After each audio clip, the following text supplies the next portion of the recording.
Hello भाई साहब। जय श्री राम। अरे जय श्री राम, जय श्री राम।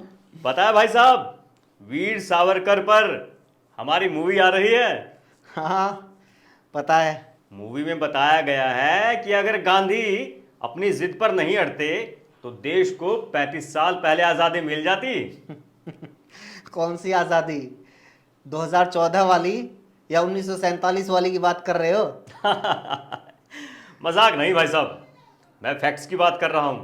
सोचो, अगर भारत को 35 साल पहले आज़ादी मिल जाती तो आज भारत कितना मजबूत देश होता।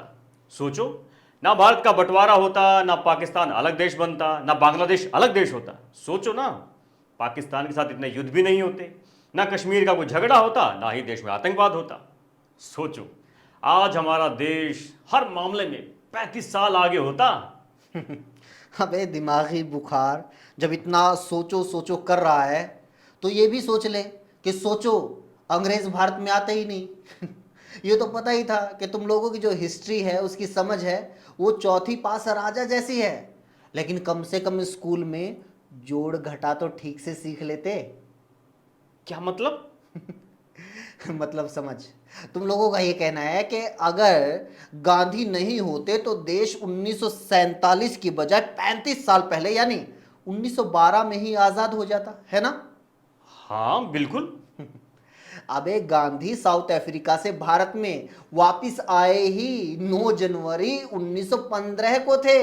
इसीलिए हर साल 9 जनवरी को प्रवासी भारतीय दिवस मनाया जाता है। अफ्रीका से आने के बाद ही गांधी स्वतंत्रता आंदोलन से जुड़े। बता, गांधी जब भारत में थे ही नहीं तो उन्होंने भारत की आजादी कैसे लेट करवा दी?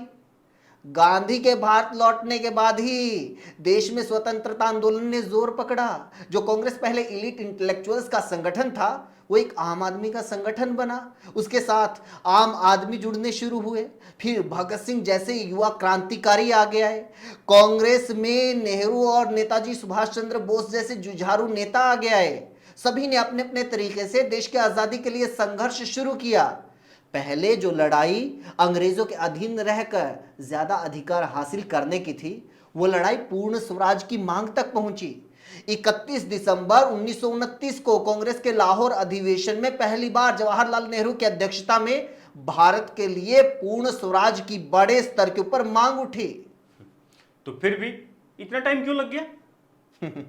अंग्रेजों से आजादी लेनी थी, कोई माफी नहीं मांगनी थी कि सावरकर की तरह चिट्ठी लिखी और अंग्रेजों ने माफ कर दिया। अगर आज़ादी किसी की वजह से लेट हुई है तो वो तुम्हारे ये तथाकथित वीर सावरकर ही है। क्योंकि जब देश के क्रांतिकारी अंग्रेजों से अपने लिए जेल और मौत मांग रहे थे, तब सावरकर रिहाई और माफी मांग रहे थे। क्योंकि जब कांग्रेस अंग्रेजों के खिलाफ भारत छोड़ो आंदोलन चला रही थी, तब सावरकर की हिंदू महासभा जिन्ना की मुस्लिम लीग के साथ मिलकर अलग अलग राज्यों में सरकार चला रही थी। जब देश के लोग गांधी से प्रभावित होकर अंग्रेज सरकार के पद त्याग रहे थे, तब तुम लोगों के परम पूज्य नेता श्यामा प्रसाद मुखर्जी मुस्लिम लीग की सरकार में मंत्री बने बैठे थे। जब पूरा देश अंग्रेजों के खिलाफ आंदोलन में कूद चुका था, तब तुम लोगों के पूजनीय नेता भारत छोड़ो आंदोलन और सुभाष चंद्र बोस की आजाद हिंद फौज को कुचलने के लिए अंग्रेजों के साथ मिलकर काम कर रहे थे। बताओ, आज़ादी किसकी वजह से लेट हुई?